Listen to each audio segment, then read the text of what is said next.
আসসালামু আলাইকুম রহমতুল্লাহি ওবরকাতুহু।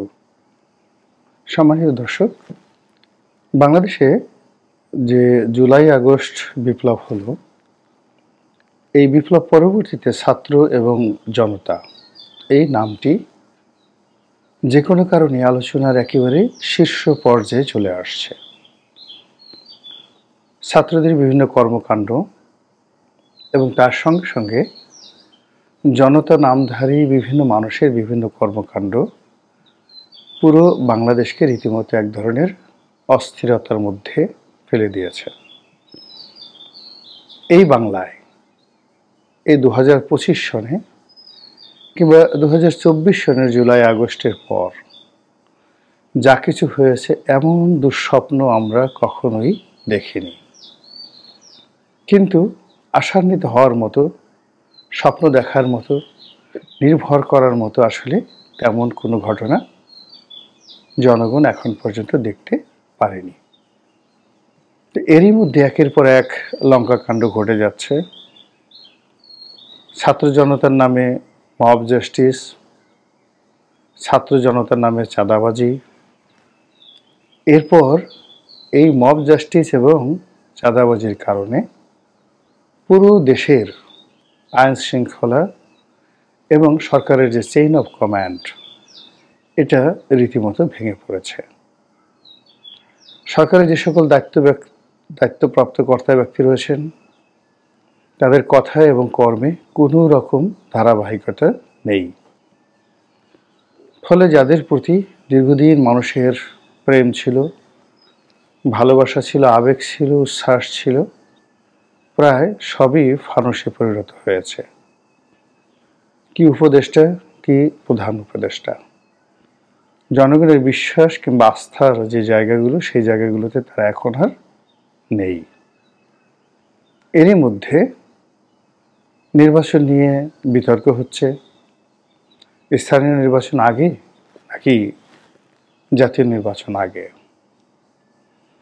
তারপর পৌরসভার যে কাউন্সিলর, তাদেরকে প্রশাসক রূপে নিয়োগ দেওয়ার জন্য 50 লাখ টাকার যে পার ক্যাপিটা বা প্রতি মাথা প্রতি 50 লাখ টাকার ঘুষ, এটা এখন talk of the country.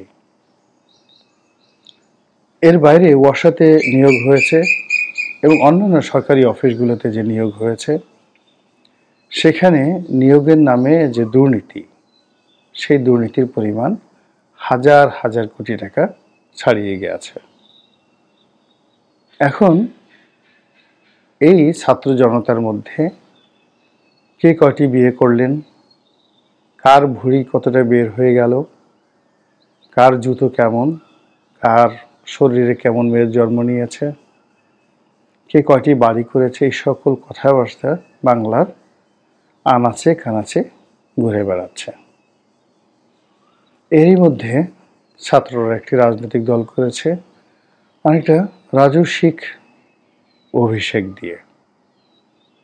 Crore crore টাকা খরচ হয়েছে এবং টাকার উৎস সম্পর্কে তারা যে কথা বলেছে তা আরও আপত্তিকর, যেটি আমরা এই বাংলায় কখনো শুনিনি। দ্বিতীয়ত, তারা ইফতার মাহফিল করে যাচ্ছে। আর তৃতীয়ত, তারা আরও একটি রাজনৈতিক দল গঠন করবে, এরকম তোড়জোড় শুরু হয়েছে। এরই মধ্যে আবুল হাসনাত আবদুল্লাহ নয়, হাসনাত আবদুল্লাহ, তাকে নাকি উত্তর পাড়াতে অর্থাৎ সেনাবাহিনীর কোনো একটি অফিসে ডেকে নেওয়া হয়েছে। এটি কি সেনা প্রধানের অফিস নাকি ডিজিএফআই এর অফিস, এটি স্পষ্ট নয়।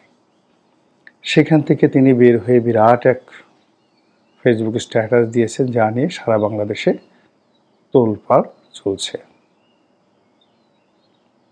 এবং এই যে তোলপাড়, এই তোলপাড়ের মধ্যে নাহিদ ইসলাম বরিশাল গিয়েছিলেন এবং সেখানে একটা ইফতার পার্টিতে তিনি রীতিমতো শারীরিকভাবে লাঞ্ছিত হয়েছেন। কেন হয়েছেন, কীভাবে হয়েছেন আমরা জানি না। তবে এই যে ছাত্র রাজনীতি যারা করেন তারা, সমন্বয়ক যারা রয়েছেন তারা, তাদের উপর থেকে যদি সেনাবাহিনী তাদের আশীর্বাদ তুলে নেয়, পুলিশ বাহিনী তাদের প্রোটোকল তুলে নেয়, এই বাংলায় তারা কতক্ষণ স্বাধীনভাবে চলতে পারবেন? কিংবা আগে যেভাবে এই তোরা রাজুতে আয়, এই ডাক শুনে কত মানুষ তাদেরকে উদ্ধার করার জন্য রাজুতে যাবেন বা জড়ো হবেন, এটি বলতে পারবো না। কিন্তু ইতিমধ্যে যে বিরোধগুলো দেখা দিয়েছে সেটি হলো, প্রথম দিকে দেশের বড় বড় রাজনৈতিক দলগুলোর মধ্যে বিশেষ করে বিএনপি এই ছাত্রদেরকে বা ছাত্রদের রাজনৈতিক দলকে তুচ্ছ এবং তাচ্ছিল্য করেছে। কিন্তু পরবর্তীতে বিএনপি খুব কৌশলী হয়ে গেছে।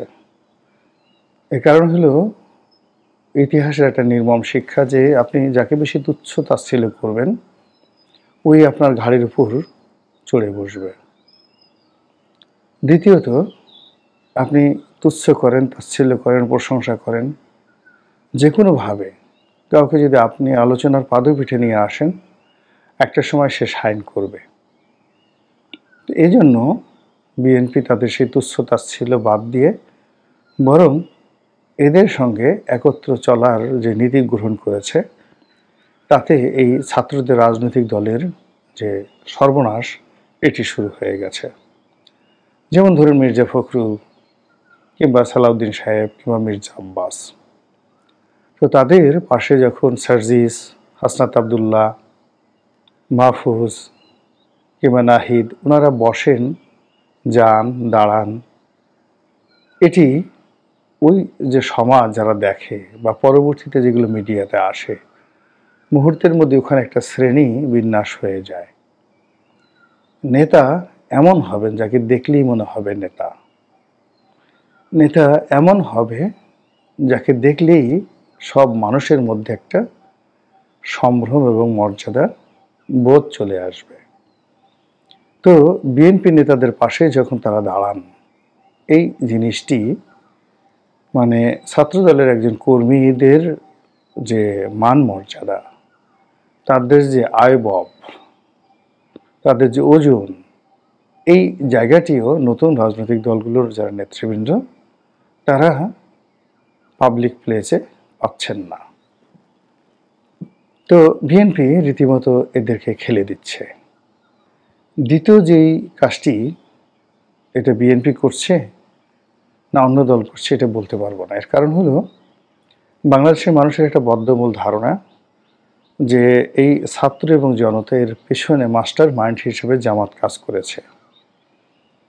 যারা এখানে আছেন তারা হয় শিবিরের সরাসরি কর্মী অথবা শিবিরের গুপ্ত কর্মী। কাজেই এদেরকে আর সামনে এগুতে দেয়া যাবে না। এক্ষেত্রে জামাত শিবিরের যে B team, C team, D team, অন্যান্য ছোট ছোট রাজনৈতিক দল যাদেরকে তারা লালন পালন করেছে, আপনি তাদের মুখের দাড়ি, খোঁচা খোঁচা দাড়ি কিংবা তাদের পোশাক আশাক, কথাবার্তা, এগুলো সব দেখলেই বুঝতে পারবেন যে অনেকটা আমাদের বাংলাদেশে যেটা সব দরগায় যারা বাতি জ্বালায় কিংবা মেয়েদের ক্ষেত্রে যেটিকে সবাই গালি দিয়ে বলেন 12 ভাতারি, তা আমাদের এই প্রেস ক্লাবের সামনে 12 ভাতারি প্রকৃতির ছোট ছোট রাজনৈতিক দল রয়েছে যারা জামাতের কাছ থেকে কখনো, বিএনপির কাছ থেকে কখনো, আওয়ামী লীগ কিংবা ডিজিএফের কাছ থেকে টাকা নিয়ে তারা তাদের রাজনৈতিক কর্মকাণ্ড চালাচ্ছে। তো এই 12 ভাতারির দলগুলো ভীষণ রকম খেপে গিয়েছে। তারা এই নতুন ছাত্র রাজনৈতিক দলগুলো কোথায় টাকা পাচ্ছে, তারা কি, তাদের ভবিষ্যৎ কি, ইত্যাদি নানা বিষয়ে নানা রকম প্রশ্ন করে তাদের যতটুকু ইমেজ আছে এটা শেষ করে দিচ্ছে। এবং এখন পর্যন্ত এগুলো সব বাকযুদ্ধ চলছে এবং এই বাকযুদ্ধ খুব দ্রুত মারামারি, হানাহানি, অন্তর্দ্বন্দ্ব এবং সংঘাত এই দিকে মোড় নেবে, তাতে কোনো রকম সন্দেহ নেই। মহান আল্লাহ আমাদের সবাইকে হেদায়েত দান করুন এবং হেফাজত করুন। আসসালামু আলাইকুম ওয়া রাহমাতুল্লাহি ওয়া বারাকাতুহু।